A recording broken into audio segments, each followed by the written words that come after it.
Hi guys, it's Pete here from Ashton's Cars. One of the most common questions that I get asked of people is, what is my favourite car? Well, the answer is that my favourite car of all time is the one that I drive every day. It's a LandRover Rangerover L322, Rangerover Vogue, as far as anyone's concerned. The model of Rangerover Vogue that was made from, I think, about 2002 right the way through to late 2012, maybe a couple of 2013s even. These cars, I've had several of them, and for me they offer the best balance of comfort, drivability, space, and just go anywhere ability of any vehicle. The best combination of all of those things, and they're all things that I need in my day-to-day job and my sort of own leisure time. So it's just a car that really fits in very well with my lifestyle. So this is my current car. It's a 2010 model and it's a 3.6 litre TDV8 model, which is my own personal favourite in the range. Now, these cars were originally fitted with BMW engines from their inception about 2002 through to around about 2006. You could get these with a 3 litre diesel or a 4.4 V8 engine, which were both BMW units. The diesel was a little bit underpowered. The V8s tended to leak a bit of oil. Neither was great, although I did run a TD6, the 3 litre diesel version, for a number of years, and I did enjoy that car very much. But when they fitted this engine, the 3.6 TDV8, that's when this went from being a good car to an absolute great car. These 3.6 litre versions, they've got about 268 horsepower, loads of torque, 6-speed automatic gearbox, and they give the Range Rover the power, the grunt that it really deserves. Where the 6-cylinder struggles sometimes on long hills, this just can power through anything. They're a very heavy car, these. They're 2.5 tons approximately, so they need a big powerful engine to get them to make them really shift, and these ones do. Now, you can get petrol versions with 4.2 litre supercharged, a 4.4 litre petrol, and even a 5 litre supercharged petrol engine in them. Obviously those are all fantastic to drive, but for me this 3.6 litre gives the perfect balance between economy and power. Now, there is also a 4.4 litre version of these cars that came out just after this one. That too is very good, and I've had one previously. I personally prefer the drive on the 3.6. The way its turbos deliver the power, I feel, makes it a nicer car to drive. Without getting too technical, the 3.6 has got 2 turbos that work together, and they give you a big wallop of power right low down in the rev range. The 4.4, in a bid to make it more economical, has got a small turbo that cuts in for when you're just driving normally, and then when you really floor it, a second bigger turbo comes in with even more power, but it does make the car feel a little bit more laggy than this 3.6. Also, the 3.6 is a 6-speed, the 4.4 is an 8-speed, and while the 4.4 is better on fuel, the 3.6 I do feel is a more relaxed car to drive because it's not constantly changing gear. So that's my own personal opinion, but you know, take it from someone who's driven every single incarnation of these Range Rovers. For my money, the 3.6 V8, if you get a really good one that's been properly serviced, is the best and the most reliable one that they did. They're also pretty popular, and that means that parts are reasonably easy to get hold of and not as expensive as you might think. Now, you all know someone who's told you stay away from Range Rovers, I'm sure. I'm going to say this to you, someone who's had several Range Rovers over the years: if you buy a good one, it'll be the best car you've ever bought. But if you buy a bad one of these, then it's going to be an absolute nightmare. So don't go buying the cheapest one you see, just because it's cheap. It's also going to be quite nasty probably if it's cheap. You need to buy a Range Rover Vogue that's been maintained properly and looked after. They have got air suspension on them, which is fully adjustable. You need to make sure it works. Don't go buying one that's had that taken off and put coil springs on, because what's the point? The whole reason that these cars are so famous is for their superb ride quality, and that's because they have got that amazing air suspension setup. So buy one that's good, that's been maintained properly, and you will have a fantastic car.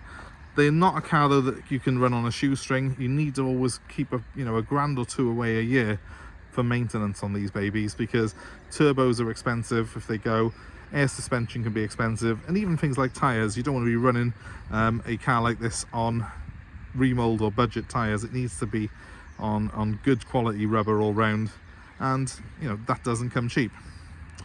So let me show you inside the car. Well, first of all, let me show you the boot. One of the reasons that I love it, and you will please excuse the fact that this is my everyday car, and at the moment it's not clean, but the reason I love this car is this split tailgate design. The amount of times I've done a customer's paperwork on that bottom shelf with that top one over the top of me as a rain shelter, I cannot even begin to count. Also, I've got this huge solid parcel shelf, ideal for, well, that's a wetsuit, that's a solar panel for our caravan. So I've got a lot of space in here. It's absolutely rammed full, this car is, of swimming gear and dry robes and stuff like that, because that's the sort of thing that I do with it on a day-to-day basis. But the tailgate design just lends itself so well to what I do and what I need a car for, that I've not found any other car that really cuts the mustard in that way. Now, coming down the side of the L322 into the back, one thing that they're very good at is that this door comes over the arch. Actually, there's a seal there, stops any dirt going up onto that wheel arch, so you never ever get your trousers dirty getting into the back. That's great. Plenty of space in it, as you can imagine. It's a big car, plenty of comfort. In the back here, I've got heated seats, I've got separate temperature controls for my rear seat passengers, and there are some auxiliary inputs as well inside that little flip up thing there, which obviously you can keep them entertained when they're on the go. Also, I've got a centre armrest complete with cup holders that folds down to give a little bit more luxury. Also keeps the kids apart and stops them arguing. One thing that you need to keep an eye on if you're looking at one of these, this is where they rust. Mine's got a little bubble there just starting to form. This area here is where they do tend to rust, because that seal, while it's very good at stopping mud getting on your trousers, it also does sometimes trap moisture in there, and obviously that creates a little bit of a rust trap. So just be aware of that. Oh, in terms of wheels as well, mine's running on 19s at the minute. Go for a good quality 19-inch wheel and tyre combo, or 20-inch. The 20s tended to be fitted to some of the later ones. If you're running it on 22s, you're going to destroy the ride. Run it on 19s or 20s, you'll have a good riding Range Rover, and that's what you really want. Why would you want to ruin the ride on a car that's designed to sort of waft you along like a pendulum? Right, moving to the front. It has, in my opinion, the best dashboard of any car ever. It's pure class. Now you can tell the later ones of these because they have got what's called the virtual dashboard. So I haven't got actual dials in there. It comes up as a display when I start it up, which I'll show you in a minute. I think 2010 onwards they've got that virtual dashboard. It's worth finding one that's got that, because you know then that you've got the latest tech in the car, along with the latest tech for the audio and Bluetooth equipment. Obviously the 4.4s, same layout inside, but instead of a gear lever they have got a little turny switch for the gears, which you'll either love or hate. But I quite like, as I say, the 3.6, the layout.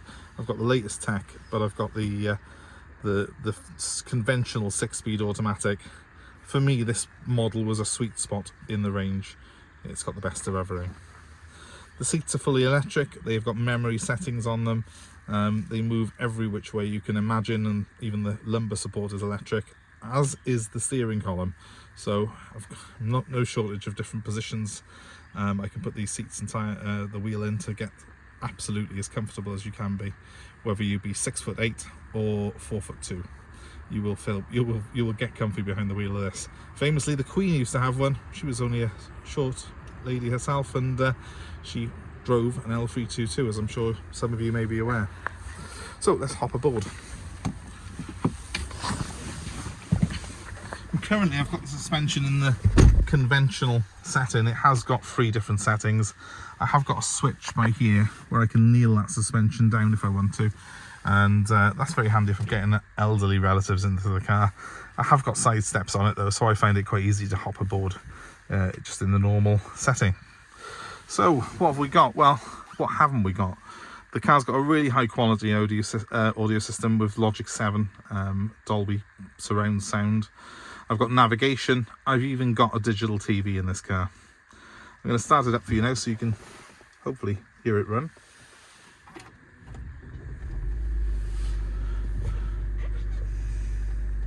So there we go. She fires into life. One thing that I have done on this particular car as well is I have fitted a portable audio Bluetooth system on it as well, so I can play music off my phone. When you start off up your L322, first thing you want to do, if you're looking to buy one, just make sure there's no warning lights on the dashboard, because problems can be expensive to fix. You don't want to be buying one that someone's selling because they can't afford to fix it. One thing that I love is that torchlight effect on the dials. If you look at my rev counter as I rev it up, the numbers light up as the needle travels around, which is really cool. It's only a small thing, but it just keeps me entertained and happy. I think it's just a nice little effect that they put on these cars. The leather, obviously excellent quality. This is just a conventional Vogue model. You can get Vogue SEs, you can get autobiographies, which have got even more kit on them than this, but I've got all the essentials. I've got heated seats, I've got a little ventilation switch there which can switch the air to hot and cold in these centre vents, even if regardless of what I've got on these dials. Front and rear heated screens, and then further back here I've got the superb LandRover all-terrain system, which can switch the car from different modes, from road, sand, dirt, snow, you name it, it's all pre-programmed in there. You can also take charge and use the low ratio gearbox yourself using that button there, a hill descent control, and that one there does the ride height. You can actually set an even higher height than this. Talking of height, what I will do just to show you is to push that button there, and that will lower my car at the touch of a switch. So now it's just going down very slightly. It's a couple of inches between the settings, but it makes all the difference when you're getting in and out of the car. To my mind, this is one of the nicest cockpits of any car, and the comfort is literally second to none. So if you're looking for something that you can just cover continents in, the L322 is the car. And one thing about it is it's got this huge glass area, which in my opinion, you know, makes the car feel a lot more airy, gives you excellent visibility. And as big as this car is, I can see every single corner because of the way the bonnet is designed to curve up in the corners. Speaking of visibility, pop it into reverse, and we've got a nice camera system on there, which obviously is a massive help when you're trying to fit this car into a small space. Overall, it's just one of the nicest cars that I've ever driven, and it's my personal favourite because much as I love a nice sporty car, the L322 is for me the ultimate everyday machine that will do every single job you can ask of it. I should say, obviously, there wasn't the key that I put in here. This car is keyless. I've got a transponder on me, and as soon as I press that button, it starts or switches off as it just did. Anyway, let's have a quick look at the outside now that I've lowered the suspension down. Oh, forgot to mention, heated steering wheel as well. Very, very handy after I've been doing some swimming.